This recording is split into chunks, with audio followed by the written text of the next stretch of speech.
conhecimento é circular. Acessar, integralizar e integrar o conhecimento. Nem tudo que acessamos é simples de internalizar e integrar. Esta é uma frase do livro da Bianca. O primeiro livro da Bianca, nossa convidada de hoje. O programa Conexão Saúde sempre vem até você, trazendo conhecimento sobre corpo, mente e espírito, sobre as formas que nós podemos encontrar de viver melhor, qualidade de vida, bem-estar familiar, no trabalho, na sociedade como um todo. E para trazer um pouco mais de conhecimento nessa integralização, hoje nós temos nossa convidada especial, Bianca Pisato, que vem lá de Curitiba, não é mesmo, Bianca? Isso mesmo. Bom dia, seja bem-vinda. Bom dia a todos que estão assistindo aí esse programa. Muito grata pelo convite. A honra é nossa, mas conta para nós, Bianca. Bianca fez direito e migrou no trabalho ou integralizou a constelação sistêmica. Conta para nós um pouco da história da Bianca. Bom, vou tentar ser o mais objetiva possível, porque é uma história de mais de uma década. Né? Uhum. Eu me formei em 1997, comecei a advogar, e desde a faculdade eu tive muito apreço e muita ligação com o direito de família. Sim. E aí, quando eu comecei a advogar com divórcio, pensão alimentícia, inventário, adoções, o que eu percebia? Que a legislação não chegava nas pessoas. Uhum. As pessoas não conseguiam entender a lei, mesmo porque aqueles conflitos não se tratava de lei, se tratava de relações humanas. Uhum. Exatamente. Se tratava de emoções, de traumas, de comportamentos. E aí, como eu comecei a sentir uma certa frustração, né? Porque a gente, às vezes, encerrava uma demanda, por exemplo, encerrava uma ação de divórcio, ela se transformava em uma ação de execução de alimentos, ela se transformava em uma ação de alienação parental, e assim por diante. Eu fui buscar conhecimento sobre a mente humana, Sim. Como funcionam as emoções. Então, a minha primeira capacitação, minha primeira formação foi em psicoterapia holística, com o querido professor Tarcísio de Oliveira, e depois dessa formação eu não parei mais. Eu falo sempre que quando a gente inicia a busca do conhecimento sobre como o ser humano funciona, desperta uma paixão que a gente não consegue mais parar, não é mesmo, Bianca?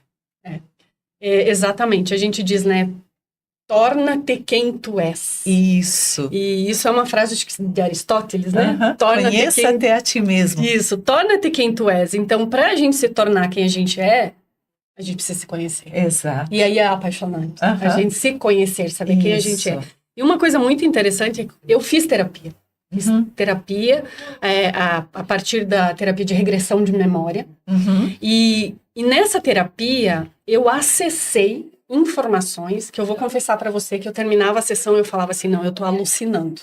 Isso não é possível. Você ficava na dúvida. Não, sim, porque, por exemplo, eu fui para um movimento da fase intrauterina. Sim. Né, na regressão. E aquele bebezinho, aquele feto que era eu via coisas. Eu via a minha mãe com certos vestidos, eu via certos eventos que aconteciam e eu falava, gente, eu tô alucinando, isso não pode estar acontecendo. Só que quando eu levava essa informação pro pai e pra mãe, o pai e a mãe se chocavam e diziam assim, não, mas isso aconteceu. Como é que você sabe? E não tinha fotos no álbum de fotografia que eu pudesse ter registrado uma memória com aquele vestido, com aquele evento. E aí eu comecei a falar, nossa, realmente a nossa memória é um negócio fabuloso. Sim. Quem somos nós? Então isso também me instigou a tentar entender como esses eventos, como essas situações impactaram a minha vida. E aí chegou as constelações. Porque são os registros que você carrega no seu inconsciente.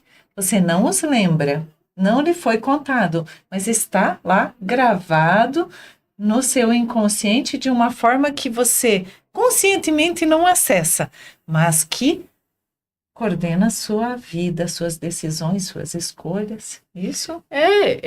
Por exemplo, né, aquele feto que está em formação, ele não tem cabelo, mas ele tem uma informação genética lá dentro que constrói a estrutura do cabelo como ele vai ser na hora que ele crescer. Né? Liso, escuro, claro. Exato. Então, essa informação ela já está lá.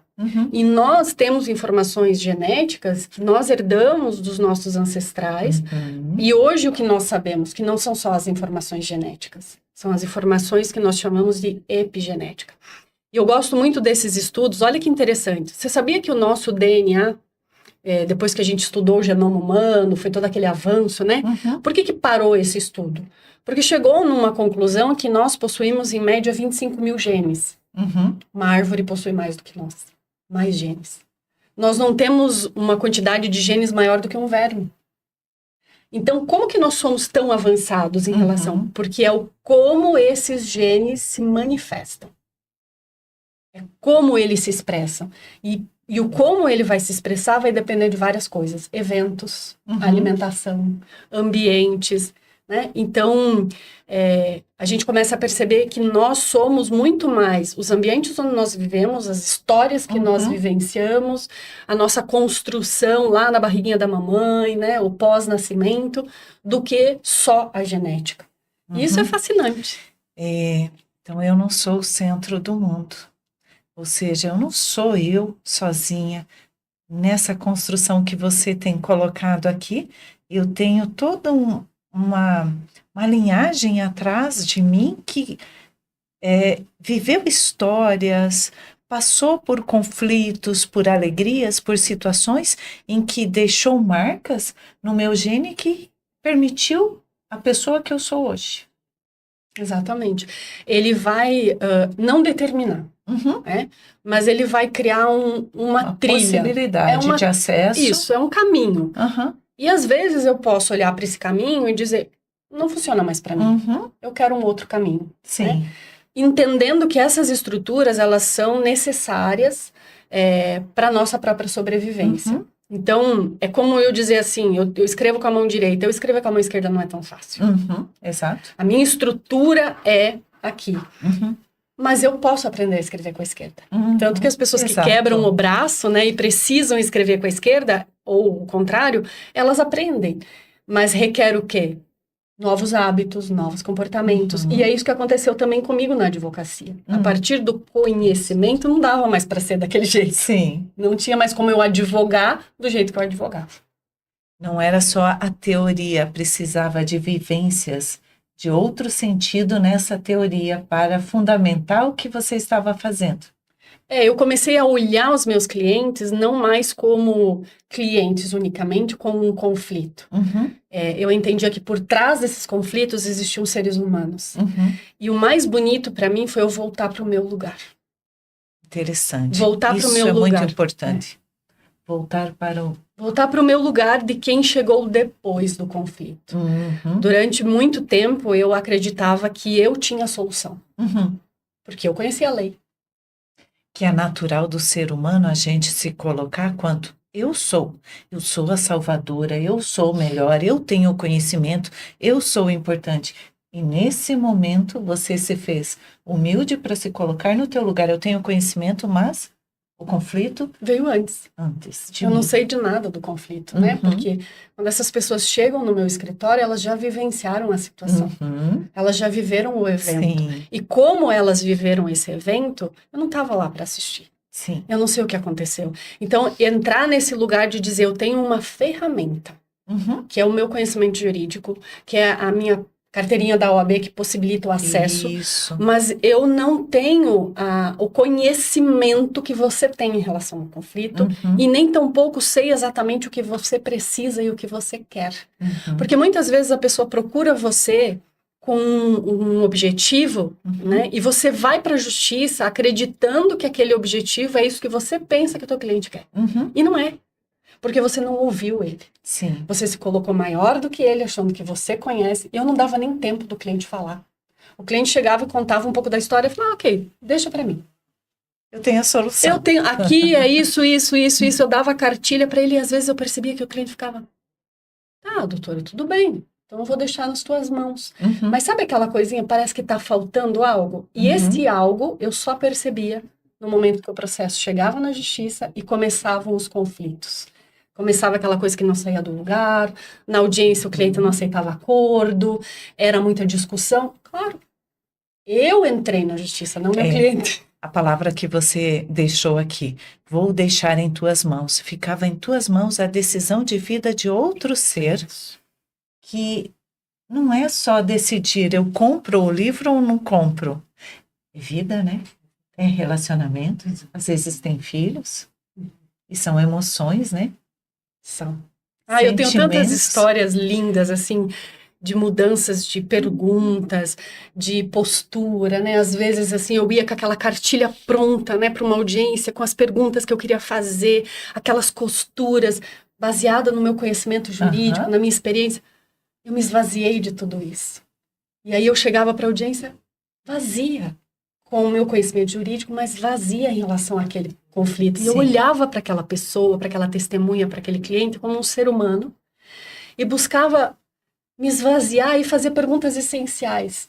E a partir desse esvaziar-se, eu fui surpreendida por tantas coisas, assim, que eu falava, gente, como é bonito você simplesmente olhar um outro ser humano como um ser humano. E perguntas certas, às vezes faz aquele ser humano, vamos dizer assim, derrubar as cortinas ali diante de um conflito que ele não estava enxergando. De repente ele está aí com uma família linda, mas devido a um conflito ele está se desfazendo dessa família. Às vezes uma pergunta bem feita faz a pessoa mudar de posição. Ela passa a ter uma consciência diferente de quem ela é. Por exemplo, teve um cliente que veio com uma queixa muito grande de alienação parental. Uhum.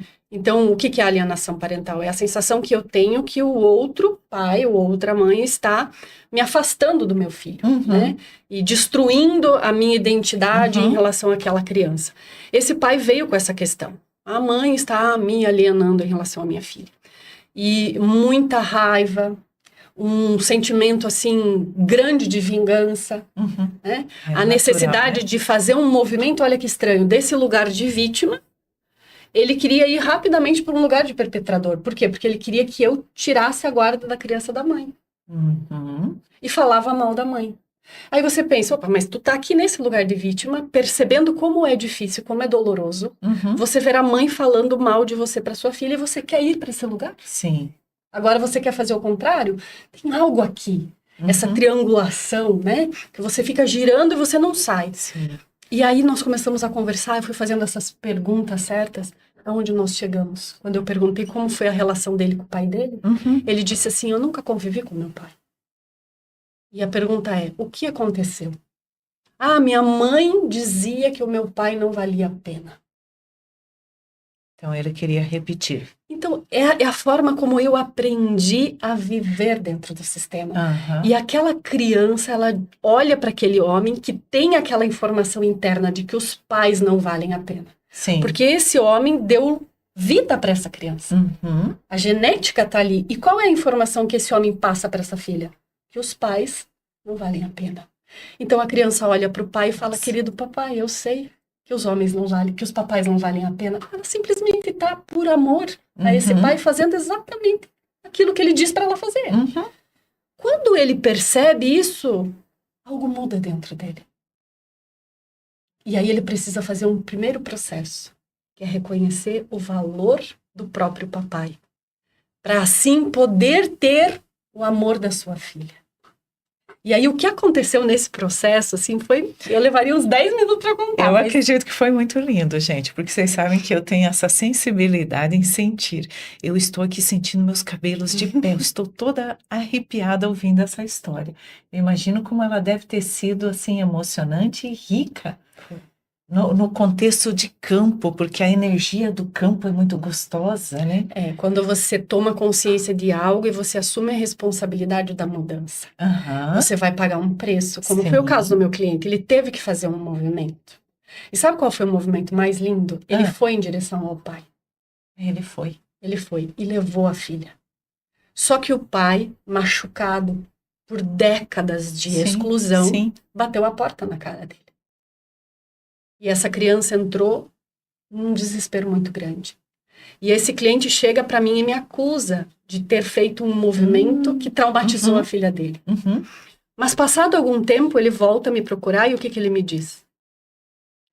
Está tudo bem. estamos vivendo uma paz.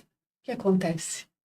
Um dia minha filha, deitada na cama, eu botando ela para dormir, ela me disse: papai, agora eu sei que você me ama e que você é um bom papai. Ué, por quê, filha? Porque você nunca bateu a porta na minha cara. Ai, que lindo. Ai, que lindo, gente. Emocionante. Emocionante. Então, Emocionante. assim, para aquela geração daquele homem que por décadas foi excluído, não teve vínculo com esse filho, não é mais possível. Sim. Né? É muito difícil. Mas para essa nova geração, o movimento que este homem fez de ir em direção ao pai trouxe a filha dele para perto dele. Você veja que lindo. Porque ele pagou um preço para fazer diferente. Sim, sim. E ele pagou um preço para fazer diferente.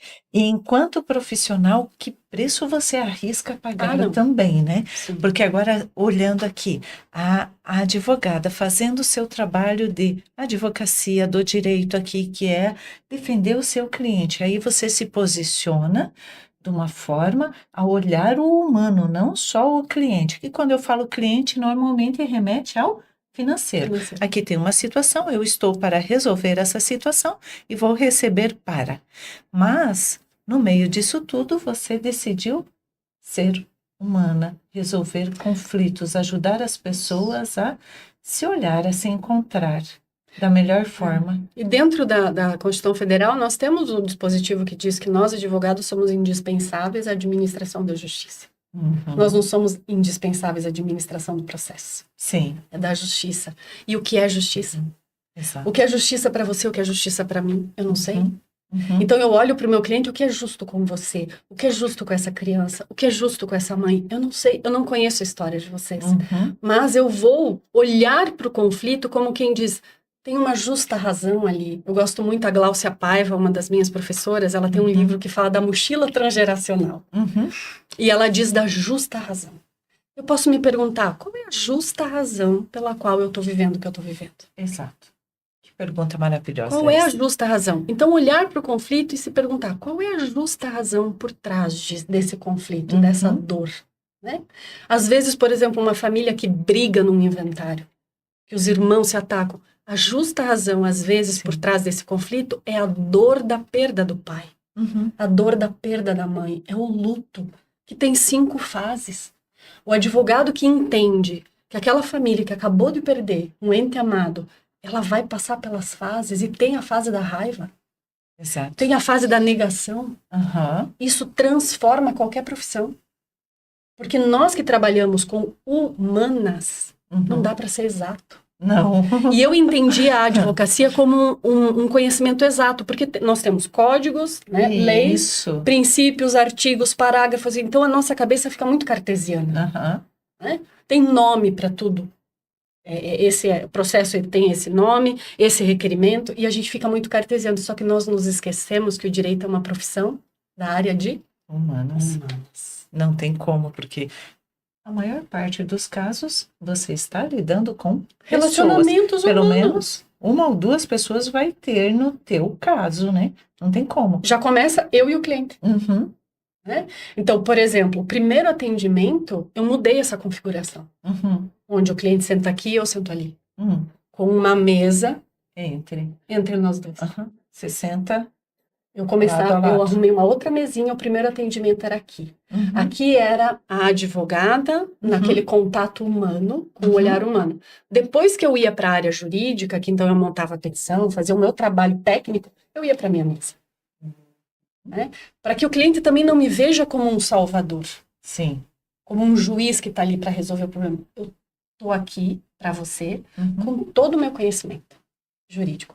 De igual para igual. Você traz o que você precisa e eu tenho aqui você o conhecimento. Você me diz aquilo que você necessita, eu tomo, te entrego algo que eu tenho, mas você vai também tomar responsabilidade. Sim. Porque senão fica aquilo. Eu deixo nas tuas mãos. Deixar nas tuas mãos é pesado, né? Porque olha a responsabilidade pela vida, pela escolha, pela determinação do que vai ser a vida do outro ser. E aí a pergunta que se faz, né? Nós temos pesquisas que demonstram que o índice de suicídios na área dos advogados é altíssimo. Na área dos advogados? É altíssimo. É por causa desse peso que Por eles causa tomam desse pra si. peso. Sim, porque você imagina, um advogado ele chega em casa, é como se ele tivesse milhares de conflitos internos. Porque ele Aham. precisa resolver. Porque ele toma esse lugar, essa Uhum. responsabilidade. Muitas vezes, por exemplo, o cliente chega e você diz, deixa que eu cuido de tudo, eu vou atrás dos documentos, eu corro atrás de testemunho, eu faço tudo. Não, Uhum. eu sou um jardineiro que vai cortar a sua grama. E eu Uhum. tenho a máquina de cortar, eu tenho conhecimento, nada mais do que isso. A grama não é minha, a grama é Uhum. sua. Que exemplo bacana. Eu sou apaixonada por essas analogias, E trazer Bert Hellinger exemplos fazia muito. simples, né? É Sim, fácil de se entender. sim. Então, assim, eu olhando para todo esse teu conhecimento que vem aí do direito, que é exatas, junto com o conhecimento das terapias, não vou falar nem só constelações, porque você aqui vem com um amplo conhecimento de terapias, mas olhando para o campo das constelações, não só num caso de discórdia, de conflitos, onde a advogada precisa atuar, mas eu posso levar isso também para uma empresa. Sim, nossa, eu vou te contar um caso também de um cliente que a questão dele era trabalhista. Aham, Então, uma dor muito grande desse patrão. sim. Olha a fala dele. Doutor, eu não entendo. Olha as coisas que ele está me pedindo aqui. Os absurdos que ele está me pedindo. Uhum. As horas que ele está dizendo que ele trabalhou a mais. Eu tratei esse empregado como se fosse meu filho. Eu emprestei o meu carro para ele viajar com a família no final do ano porque o carro dele quebrou. Então, quando este funcionário perde este trabalho por alguma razão, Aham. este homem que tratava ele como filho, qual é a mensagem para esse funcionário? Eu quero a minha herança. Olha que bacana essa visão. Eu quero a minha E herança. faz sentido, Todo né? E sentido. faz sentido. Você Porque eu tratou como saio do filho? meu lugar, você tratou Sim. como filho. E o mais interessante é que muitas vezes, em muitos casos, esse homem passou a tratar esse funcionário como filho porque pouco tempo antes ele perdeu um filho. E aí é uma sobreposição de contexto. Sim. Né? Eu cuido da minha dor colocando outra pessoa no lugar. Uhum. Então eu tenho que tomar consciência que às vezes a mensagem que eu estou dando para as pessoas é que eu me torno realmente. E isso na relação de casal é gravíssimo. Sim. Gravíssimo. Sim. Porque tem muitas esposas que são mães, né? Um professor meu dizia uma frase, gente, que é muito, assim, simples, mas engraçada e profunda. Ele dizia, mulheres que compram cuecas para os maridos, ai, ai, ai. Porque são as mães que compram as cuecas para os filhos. Os maridos são adultos e podem comprar as próprias cuecas. Mais um exemplo simples, uma analogia aqui, ó, fantástica. E real, né? É um homem, mas é um adulto, tem sua vida, tem que viver a sua vida, né? Em conjunto com uma mulher adulta. Exatamente. E não uma mulher ter que cuidar deste homem como um menininho. E às vezes as mulheres se tornam profundamente maternas. Exato. Ou por identificação ao comportamento da mamãe, que também era muito materna com o papai, ou porque depois da maternidade, essa maternidade se estendeu para o marido. E aí a gente vê essa mulher numa posição de primeira, o marido aqui, do lado esquerdo e não do lado direito, e depois os filhos. Então é ela com e todos o os filho filhos. mais velho. Exatamente. Interessante. Sim. Por isso que Bert dizia que o homem vem à direita. Isso não tem nada a ver com sexismo. Isso tem a ver com postura. O homem vem e com o seu lado esquerdo, então ele está à direita da mulher, com o seu lado esquerdo ele acolhe a mulher no coração. Quem diz, eu cuido, né, também de você, e aí os filhos depois. É uma ordem natural. E que quando a gente entende essa ordem natural, o movimento do dia a dia, a energia, ela já permeia um fluxo tão leve.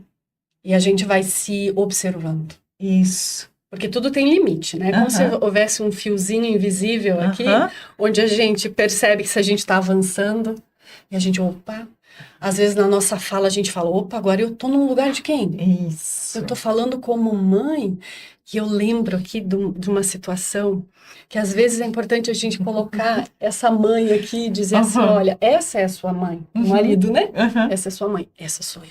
Isso. É? Isso é muito bacana. Isso é muito bacana. A gente levar ele para a mãe, frequentemente, ó. Sua mãe fazia isso.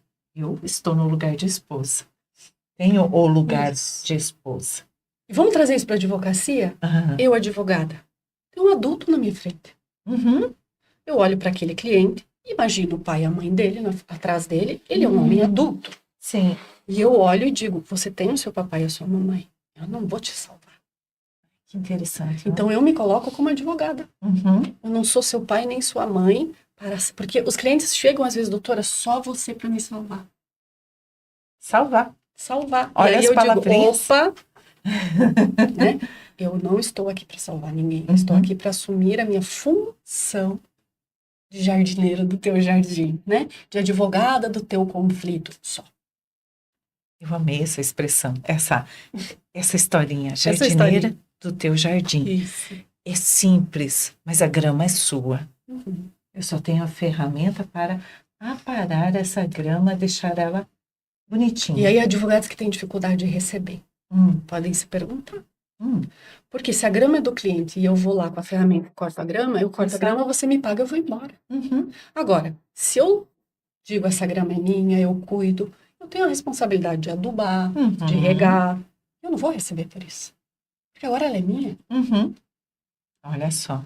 E acontece Gente, muito. como é rico, como abre leques. Aqui a gente começou falando da paixão pelo conhecimento do ser humano, como o ser humano funciona, o que me move. E aí agora a fala da Bianca diz, o advogado que tem dificuldade de receber. Olha lá onde nós fomos. Aí, por que a dificuldade de receber? Conheça-te. Você quer ser o salvador, porque você tomou aquela grama como se fosse tua. Eu cuido, eu vou fazer o melhor, essa é minha agora. E daí o inconsciente entende, se é meu, por que alguém vai me pagar? E aí o pagamento, ele se torna, na verdade, ao invés de dinheiro, reconhecimento. Uhum. Então, o que você me paga é o reconhecimento de que eu sou uma pessoa E boa. que dica você daria para este profissional que frequentemente se coloca nessa posição de dono da grama, ao invés de aparador? Primeiro, observar a justa razão pela qual eu tenho essa necessidade de ser reconhecida pelo outro como salvador. A justa razão de necessidade de ser reconhecido. E quando eu preciso ser reconhecido, nossa, hoje está trazendo coisas. Reconhecido, posso ser reconhecido. Eu posso ter a necessidade de ser reconhecida pelo meu cliente, pela minha família, pelos meus amigos, em todo o campo que eu atuar. E aí, ó, o que eu observo é que eu preciso das outras pessoas. Isso. Então, elas não são meus clientes. Elas são minha fonte de reconhecimento, de afeto, de aplauso, de amor. Porque dentro de mim existe uma parte minha que não se sente reconhecido, amado, valorizado. E geralmente é a nossa criança. Né? Então, eu uso os meus clientes para receber aplausos. Eles não precisam me pagar, desde que eles digam, doutora, você é o máximo. Pronto. Desde que no final do ano eu recebo o prêmio. Sim. Né, de melhor advogada do ano. Isso para mim era muito importante. Até eu entender. O que eu estou buscando? Por que se eu digo para o meu cliente o meu valor é esse, e o cliente diz assim, nossa, doutor, isso é muito caro, eu não tenho condição de pagar, e ele vai embora, eu sinto uma sensação de vazio, de que eu perdi algo. Agora eu fico no meu lugar e falo, não, eu vendo essa camisa na minha loja, ela custa X valor. Esse é o valor da minha camisa. Ah, não, mas está muito cara, eu não posso pagar. Tá bom, eu não vou deixar você levar essa camisa por menos. O advogado não se enxerga como empresário. Ele não se enxerga como dono de um negócio. E isso fala desse lugar de salvador, de pai, de mãe. A advocacia, ela começa, e nós estamos quase terminando nosso tempo, mas olha que interessante. Honorários. Aí tá a dica. Olha só, eu mudei o meu contrato. Não é mais contrato de honorários. Contrato de prestação de serviços. Por quê? Porque honorários têm uma origem de honor, honra. Sim. Antigamente, os advogados, eles não recebiam. Eles eram escolhidos para falar em nome de alguém. E isto era honroso. Isso era Muito honroso. Bem. Então, eu estar representando alguém Era uma honra, não era um serviço. Sim. Não é mais uma honra. É um serviço. Sim, porque você está prestando um Como serviço. cortar a grama do seu jardim. E a orientação é devido ao teu conhecimento. Isso. Ou você ir lá falar em nome de, é um serviço que você está prestando. Exato. Então, esse lugar de reconhecer que você é uma pessoa, né? E que você tem o seu valor, você tem seu papai, sua mamãe, você tem sua vida, você é amado por Deus, e depois você vai ocupar uma função. Função de esposa, função de mãe, função de advogado, várias funções. E cada uma delas tem a sua força, seu lugar e seu merecimento. Exato. O problema é quando ela se mistura. E sempre ela se mistura. Sim. O que nós precisamos, Bianca, para finalizar aqui, que o nosso tempo já está esgotado. Para que eu perceba aonde essa mistura é saudável, equilíbrio. Qual é o ponto principal que essa pessoa tem que olhar? Nós vamos voltar lá para o início do nosso encontro. Conheça-te a ti mesmo. Exato. Amém. Conheça-te a ti mesmo. Conheça-te a ti mesmo. Eu acho que esse é o maior investimento que você pode fazer na sua vida. Né? Nenhum mestrado, nenhum doutorado, nenhum pós-doutorado vai ser maior do que você buscar conhecimento sobre você. Né? Inclusive, quero convidar vocês, todas as terças-feiras nós estamos lendo esse livro no meu Instagram, Liberados Somos Concluídos. Finalizando esse livro, começaremos outro. E essas obras, elas vão nos trazer muitos insights para que a gente possa se conhecer. Então, todos são muito bem-vindos. Liberados, somos concluídos. Olha, isso aqui chama muita atenção. Nas terças-feiras? Todas as terças-feiras, das 8 às 8h30, eu e a professora Lúcia de São Paulo, no meu perfil do Instagram, bianca.pisato, nós fazemos uma leitura de 30 minutos. Nós, nesse momento, estamos lendo esse livro. Que maravilha. E os livros trazem conhecimento. E o conhecimento é tudo para a nossa vida. Então, busque conhecer a ti mesmo. Bianca, foi uma honra. Prazer tê-la aqui nesse programa Conexão Saúde, com toda essa informação que deixou, assim, uma vontade de buscar mais. Conheça-te a ti mesmo. Como é importante se conhecer. Sim. Sempre que puderes e estiver aqui por Toledo, pode deixar. Com venha prazer. nos visitar. Um abraço a cada um de vocês e uma ótima semana. Tchau.